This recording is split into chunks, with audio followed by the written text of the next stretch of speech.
Bapa di dalam surga, kami mengucap syukur. Buat kami benar-benar dapat memuliakan Engkau Tuhan. Karena Engkau menganggap kami ini mulia dan berharga di mata-Mu. Kami bersyukur kepadamu Tuhan. Biarlah Engkau singkapkan akan firman-Mu. Supaya kami boleh mengerti dan memahami apa yang Engkau inginkan untuk kami lakukan dalam hidup ini. Biarlah kami boleh berbahagia karena kami boleh menjadi pelaku-pelaku firman-Mu. Beri kami hikmat dan pengertian Tuhan. Kami mengucap syukur Engkau mengurapi setiap kami. Roh Kudus yang beracara. Nama Tuhan dipermuliakan di dalam nama Tuhan Yesus Kristus. Amin. Shalom saudara-saudara. Kita akan melihat akan bagaimana ketika Yesus berkata sudah selesai. Di dalam Yohanes 19 ayat 30, sesudah Yesus meminum anggur asam itu ketika Yesus disalib, berkatalah Yesus, sudah selesai.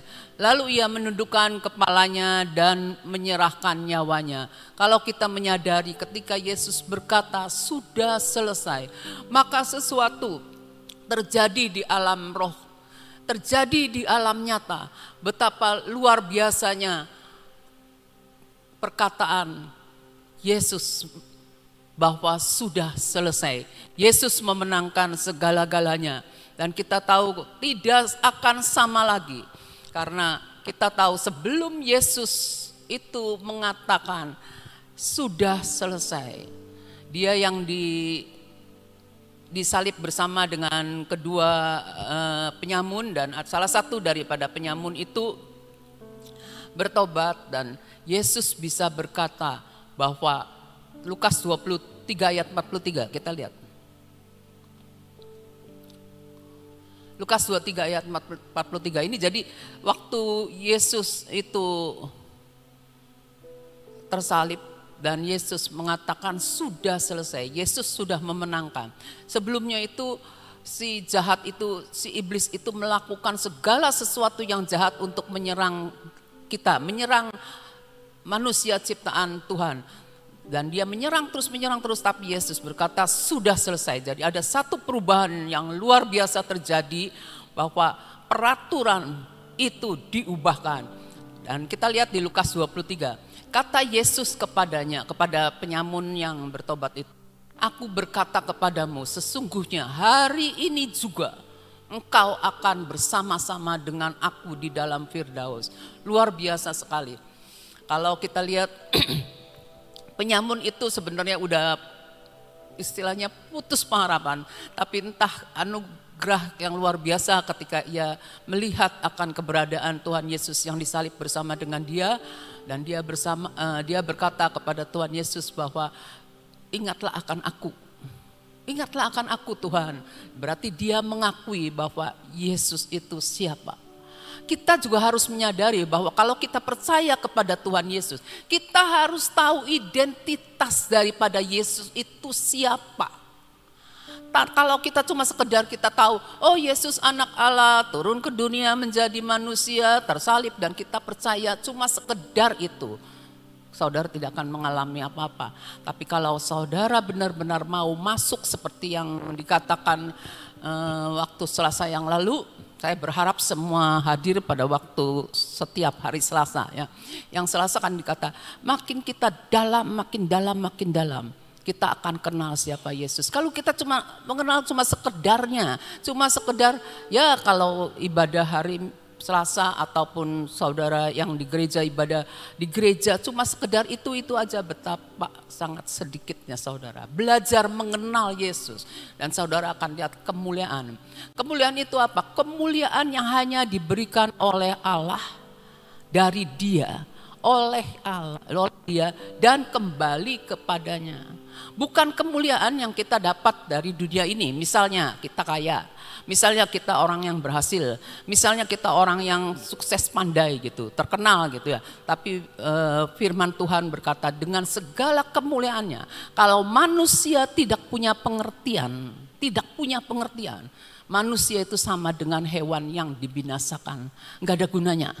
Pengertian apa? Pengertian untuk mengenal Dia yang kudus dari Israel, yang diutus oleh Allah untuk menjadi manusia. Mengapa menjadi manusia? Untuk menggantikan kita tersalib. Untuk menggantikan kita dengan segala sesuatu yang sebenarnya kita yang harus diperlakukan sedemikian. Tapi Yesus mau untuk menggantikan kita. Betapa luar biasanya.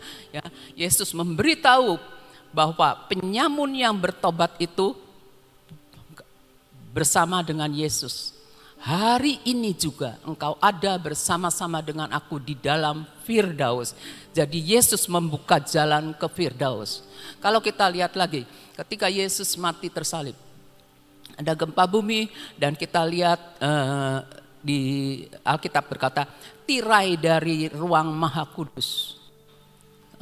Tirai atau tabir di ruang Maha Kudus itu terbelah dari atas ke bawah, bukan dari tangan manusia. Kalau dari tangan manusia mungkin bisa menggunting dari bawah ke atas, ini dari atas ke bawah terbelah. Jadi peraturan itu kita ini bisa masuk ke ruang Maha Kudus. Jadi Yesus itu pengorbanannya luar biasa. Tanpa pengorbanan Yesus, jalan ke surga akan tetap tertutup. Ya, dengan Yesus berkata, sudah selesai, segala sesuatunya baik di alam nyata maupun di atmosfer ini, di alam supranatural itu berubah. Tidak sama lagi ketika Yesus mati. Ya, jadi kita harus percaya bahwa Yesus yang kita sembah itu benar-benar mati dan benar-benar dikuburkan dan benar-benar bangkit dari antara orang mati. Ya, kita lihat kalau setiap orang percayanya, kita ini sebagai orang percaya, kita hidup dalam kehidupan yang Yang supranatural. Kita hidup karena percaya. Kita hidup karena iman. Itu yang harus kita sadari, bahwa kehidupan itu bagi setiap orang percaya, ketika kita terima Tuhan Yesus, kita orang percaya, kita ini mempunyai satu, ketika kita percaya, maka ada aliran-aliran kehidupan yang kita alirkan dalam hidup ini. Kenapa? Karena sumber Yesus itu sumber ada di dalam diri kita. Kita harusnya mengalirkan aliran kehidupan. Dalam percakapan, dalam perbuatan kita, dalam sikap kita, kita harus mengalirkan aliran air kehidupan itu. Karena kita merupakan ciptaan baru. Dan saya itu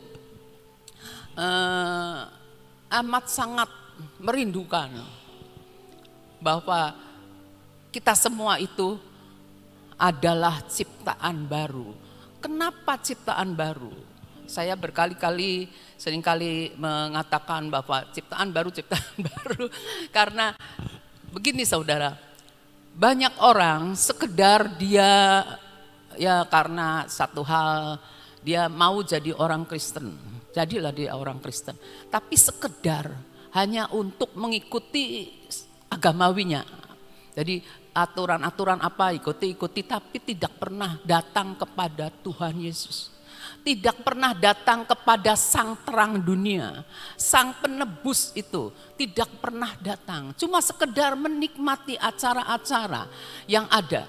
Dan saya berharap, ya kita semua berharap bahwa kota ini, kota Sion akan dipenuhi dengan orang-orang yang sungguh-sungguh percaya kepada Tuhan Yesus, yang sungguh-sungguh mau menjadikan Yesus itu Tuhan, menyerahkan hidupnya kepada Tuhan Yesus, dan mau benar-benar sebagai anak Allah, dipimpin oleh Roh Allah dalam hidupnya, bertindak berdasarkan pimpinan Roh Allah. Walaupun kita nggak ngerti bagaimana saya bisa gitu, tapi coba kita renungkan hidup kita. Renungkan, belajar dari hati kita, bagaimana hidup dipimpin oleh Roh Allah. Saya juga enggak pernah mengerti bagaimana, tapi saya belajar menyimpan semuanya di dalam hati. Dan kemudian saya belajar untuk merenungkan masa-masa lalu dan masa-masa ini. Apakah ada penambahan atau tidak? Sebab yang namanya orang percaya itu hidupnya tuh bukan mantap. Bukan tetap, tetapi naik terus naik. Kalau saudara tidak naik, saudara turun, berarti saudara menjauhi dari Tuhan. Saudara jauh-jauh dari Tuhan. Orang yang berdosa itu menjauhi Tuhan tanpa terasa. Coba aja, mereka akan bersembunyi. Kita nggak mau seperti itu. Saya harapkan bahwa ketika saudara memasuki suatu kehidupan yang dirindukan oleh Tuhan, yaitu kehidupan supranatural, kehidupan manusia roh kita ini harus benar-benar dimulai di atas fondasi yang teguh. Seperti tadi lagu tadi kan ngomong tentang fondasi ya. Jadi kita ini harus punya fondasi yang teguh. Kenapa? Karena iblis, karena musuh daripada Yesus dan musuh kita semua itu juga merupakan sesuatu yang tidak bisa kelihatan, merupakan sesuatu yang supranatural. Tanpa fondasi kita teguh dalam kita mengikuti Tuhan, maka kita akan tercampur dengan semua keinginan kita. Misal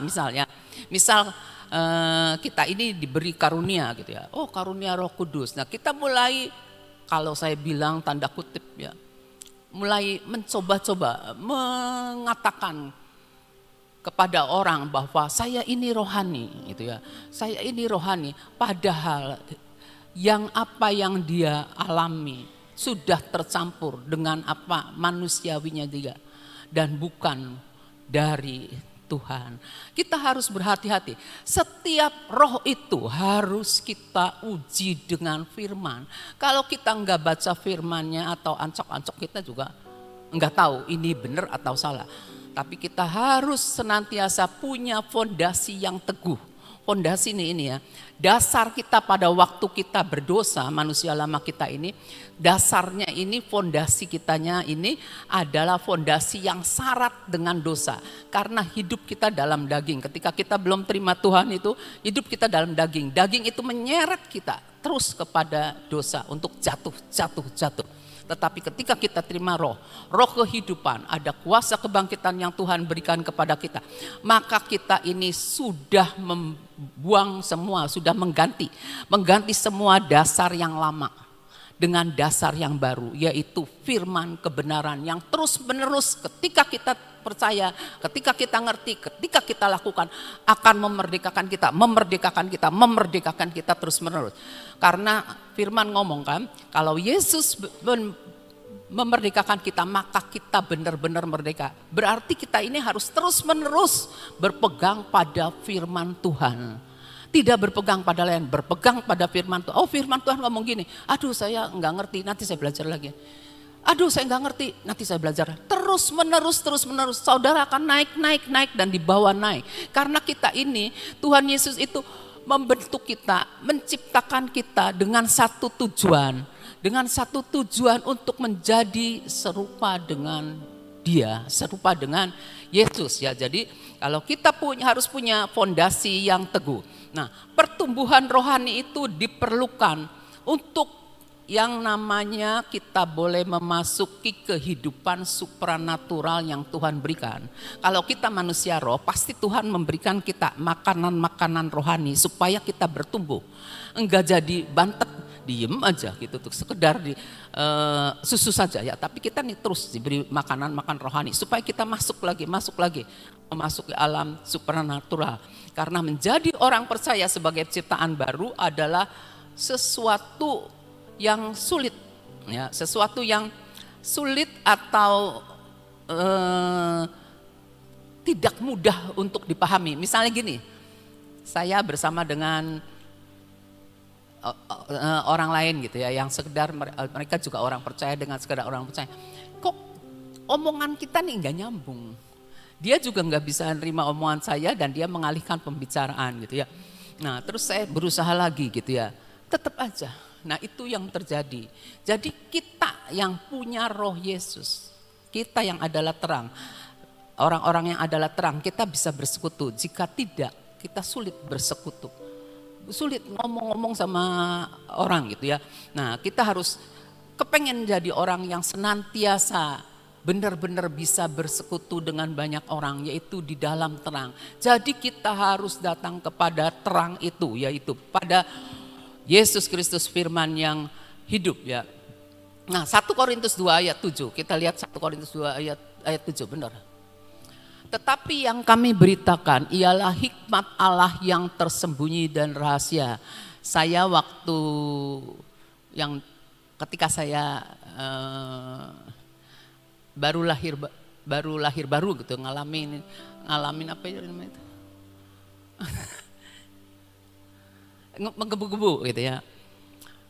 Bertanya tentang sesuatu gitu ya kepada satu hamba Tuhan. Tanya, dia jawabnya apa? Misteri, itu misteri.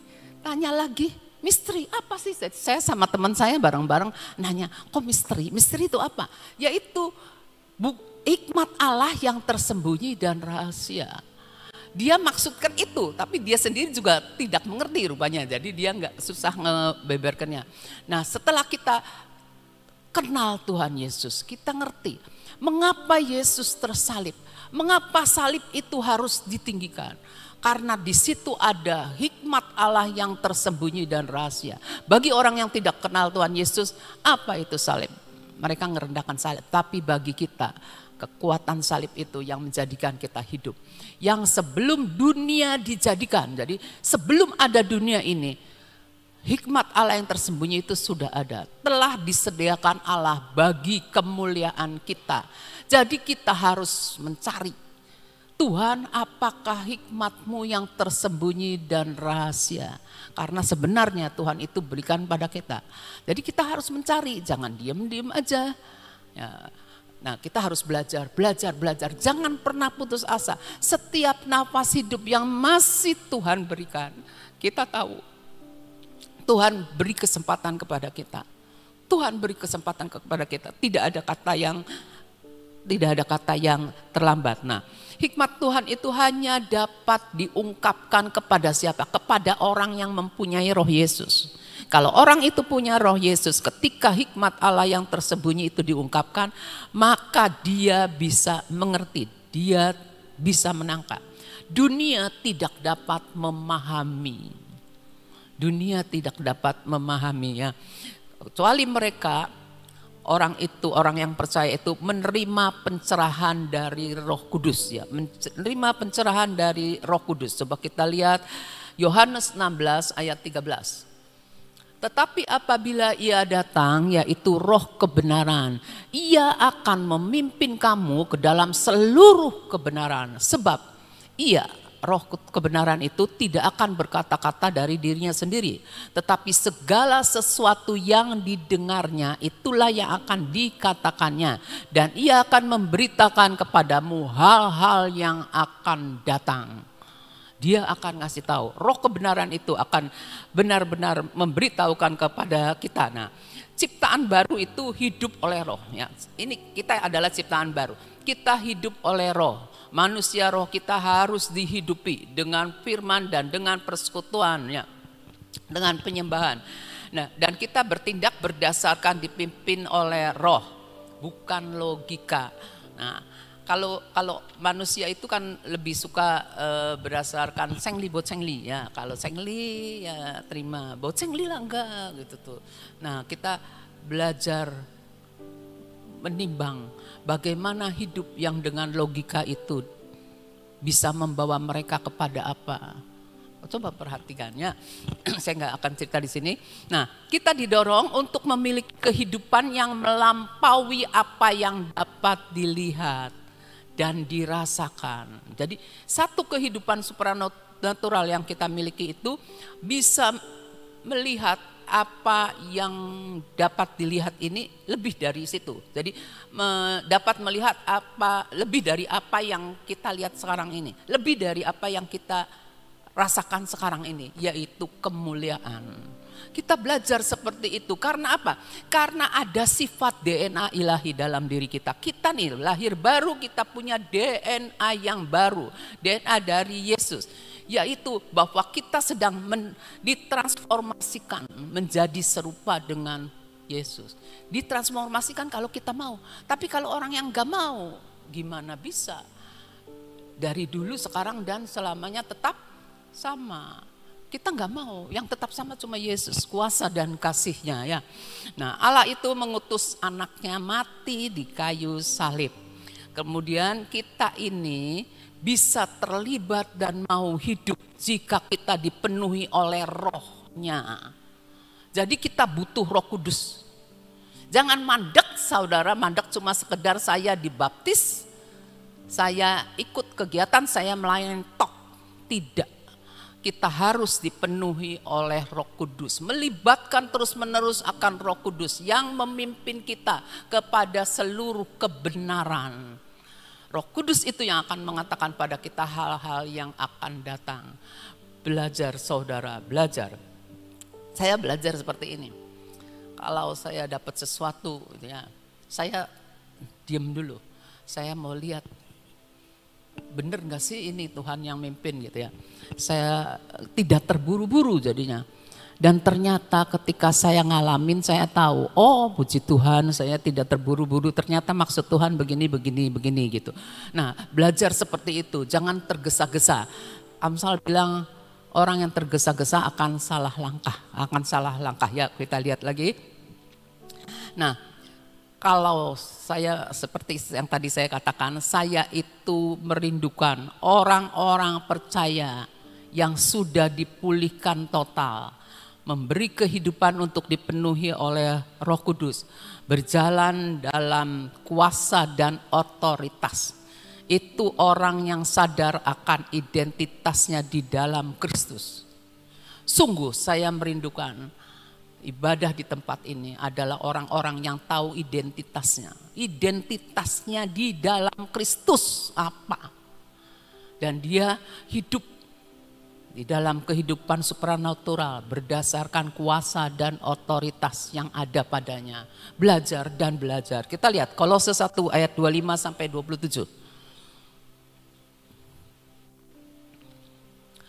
Aku telah menjadi pelayan jemaat itu sesuai dengan tugas yang dipercayakan Allah kepadaku untuk meneruskan firman-Nya dengan sepenuhnya kepada kamu. Ayat 26.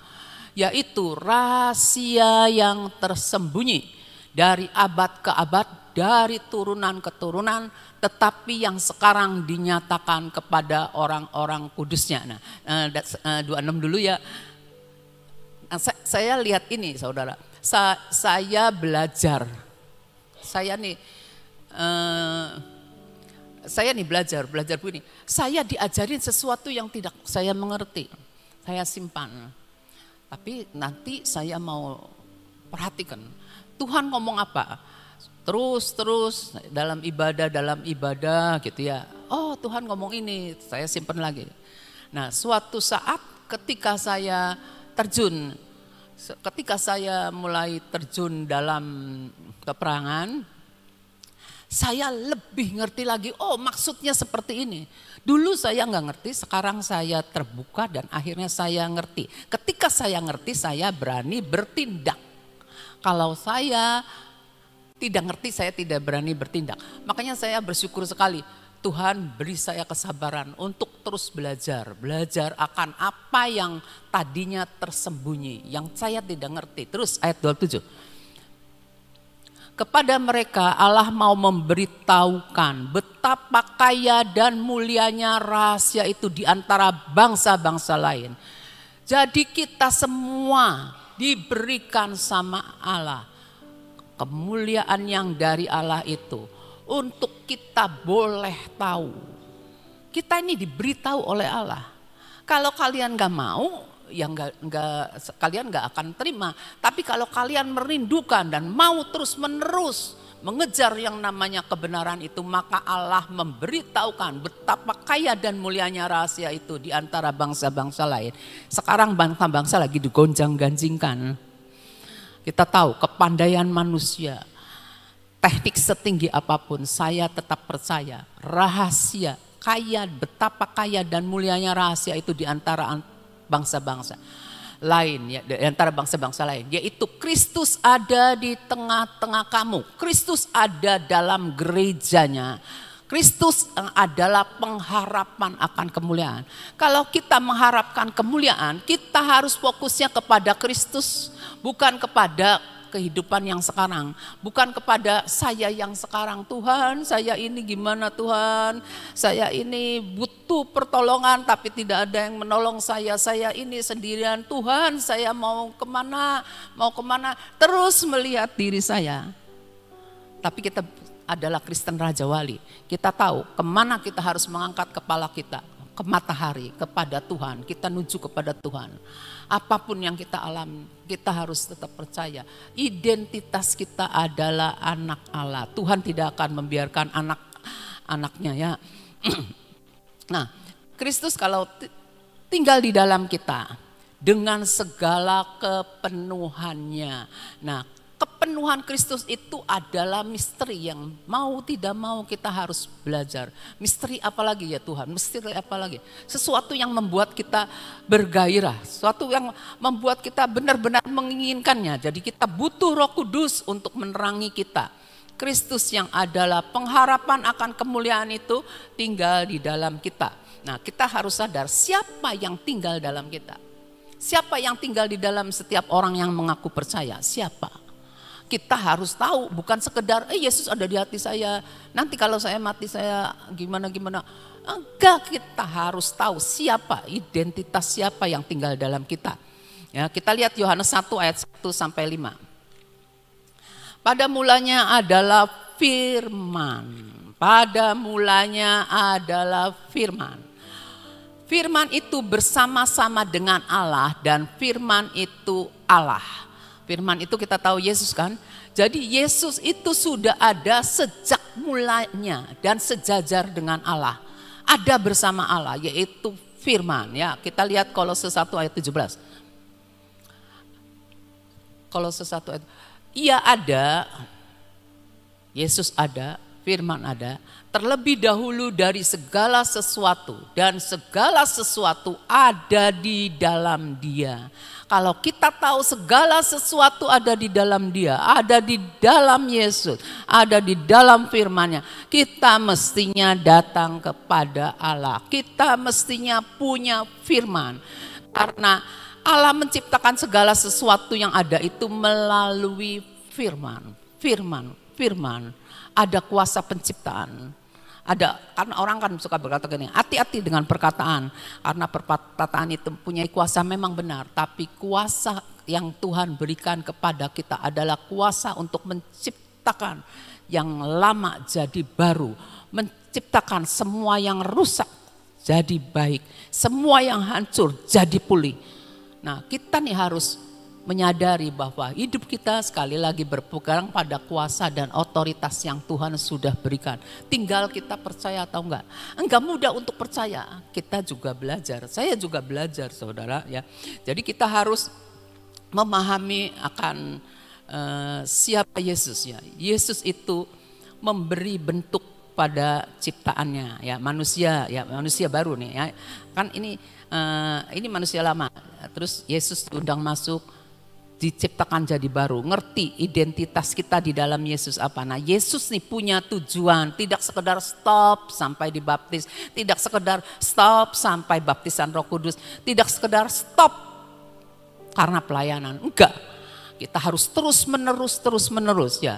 Roh itu memberi kita pertolongan, Roh Kudus itu memberi kita, Roh penolong itu memberi kita untuk memahami sifat-sifat dan identitas Yesus yang sebenarnya.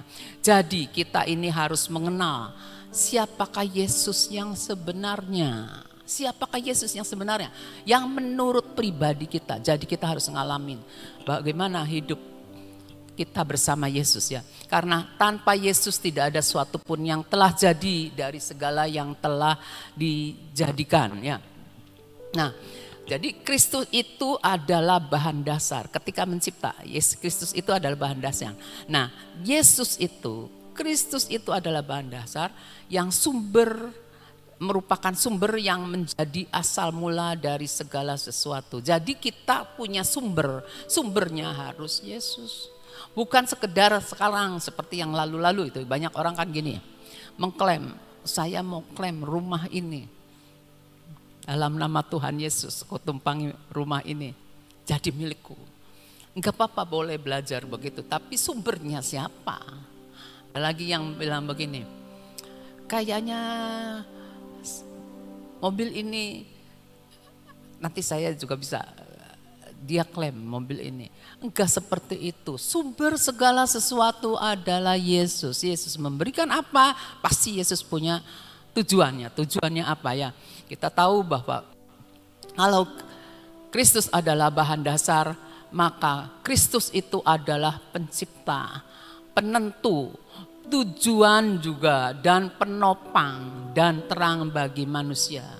Nah, melalui Kristus kita memiliki akses kepada kepenuhan hidup yang ilahi, kepenuhan hidup yang supranatural yang sedang kita jajaki saat-saat ini. Saya sangat berharap kita bersama-sama kita terus berjalan di dalam terang ilahi. Tuhan memberkati.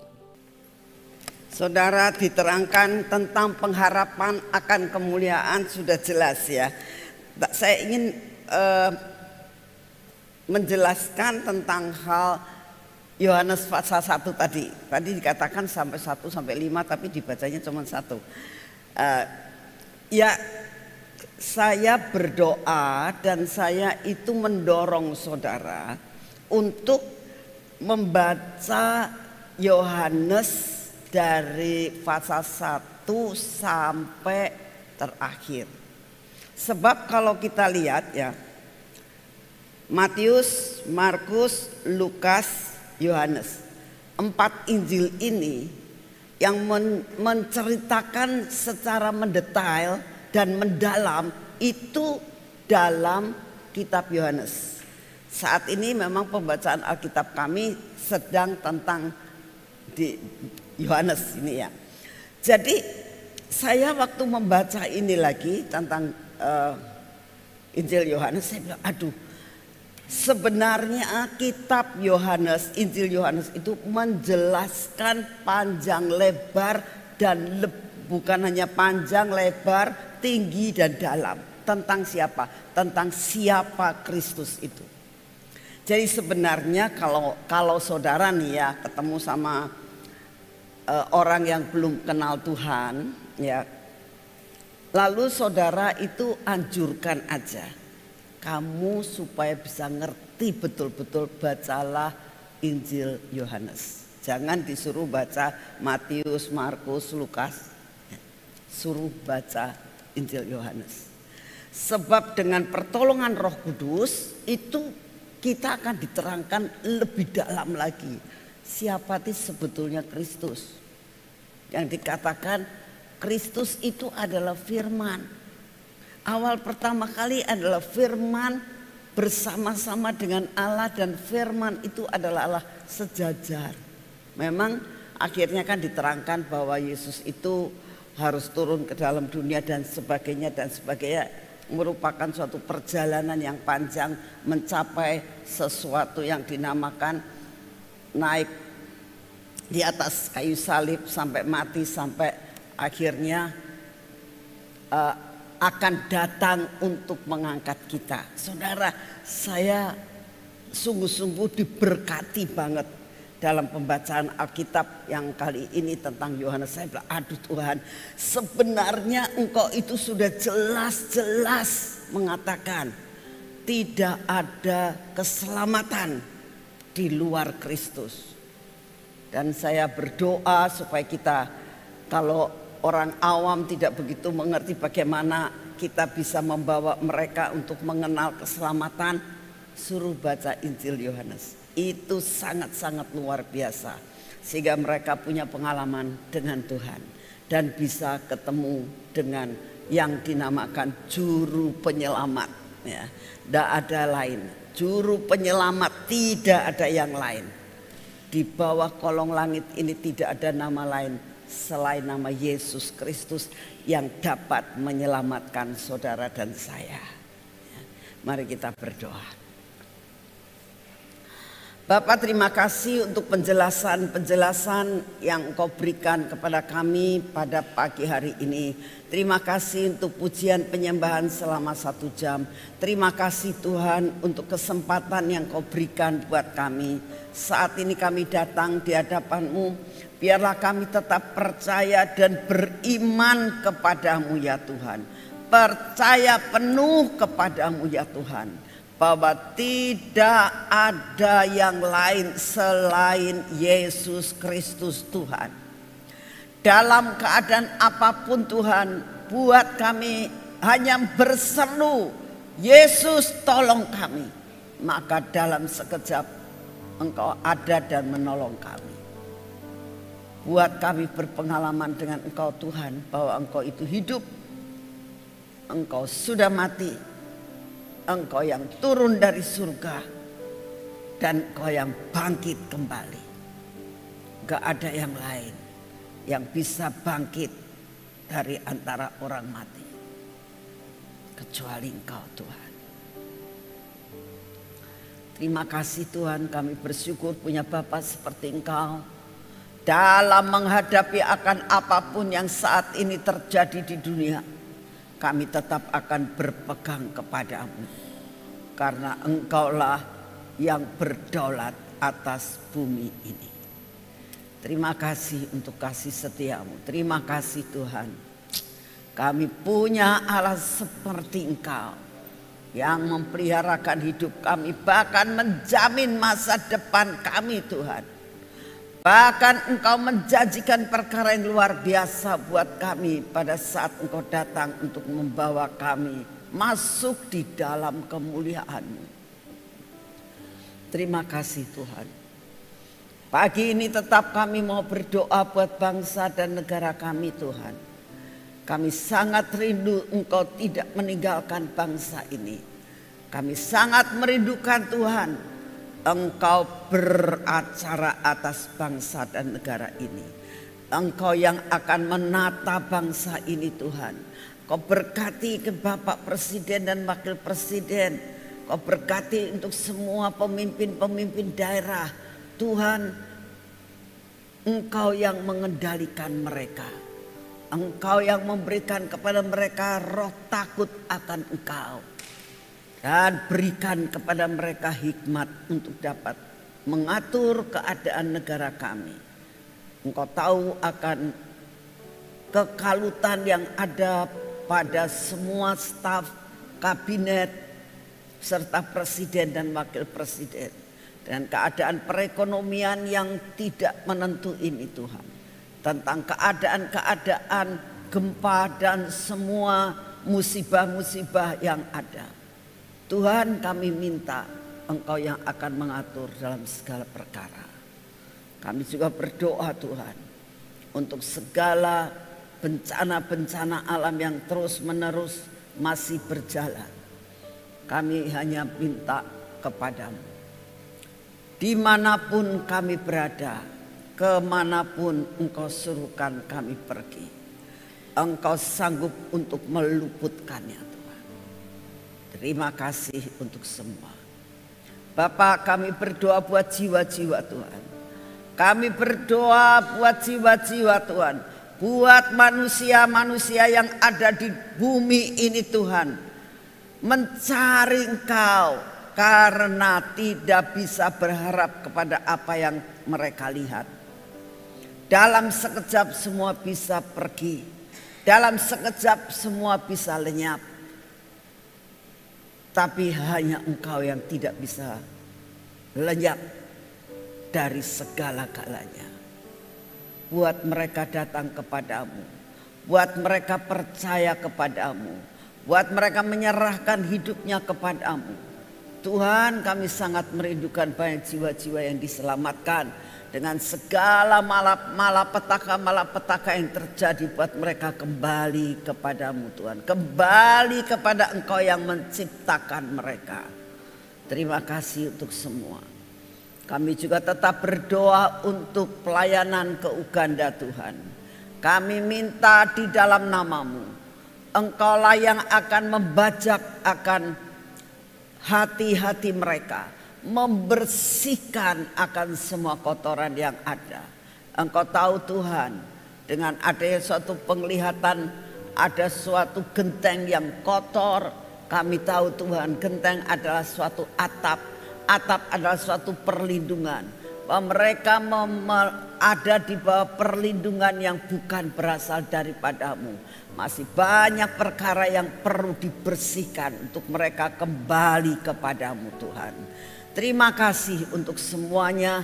Biarlah Engkau yang beracara sebelum kami datang ke sana. Terima kasih Tuhan Yesus untuk semuanya.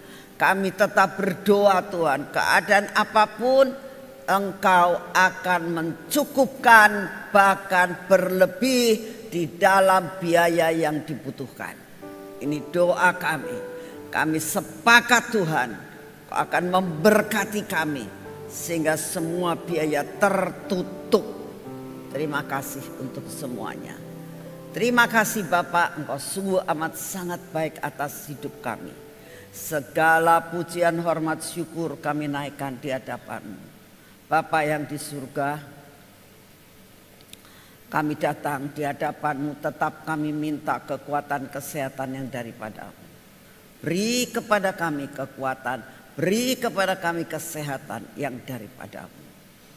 Untuk menjalani kehidupan kami di dunia ini. Terima kasih Bapak. Segala pujian, hormat, syukur kami naikkan di hadapan-Mu. Pagi ini kami mau menyerahkan semua beban kami di bawah kaki-Mu Tuhan. Tidak ada satupun yang kami tidak punya beban. Oleh karena itu pada pagi hari ini kami serahkan beban ini di hadapan-Mu. Tuhan, Engkau ambil alih dalam segala perkara. Di dalam nama Tuhan Yesus. Mari kita masuk dalam pengurapan.